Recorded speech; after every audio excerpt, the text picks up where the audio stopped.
Базар Коргондогу 19 жаштагы жигитти бычак сайып өлтүргөн кылмышкердин сүрөтү.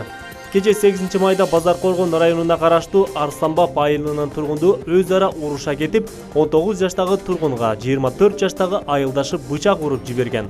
Натыйжада 19 жаштагы Атуул кан көп жоготуп, ошол жерден каза болгон.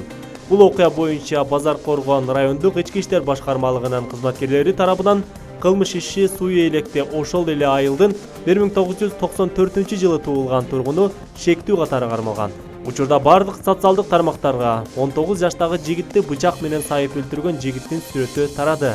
Эске сала кетсек, кандуу окуя Кыргыз Республикасынын кылмыш жаза кодексинин 97-беренеси менен адам өлтүрүү менен кылмыш иши козголуп, тергөө иштери жүрүп жатат. Булак Назар Ньюс KG.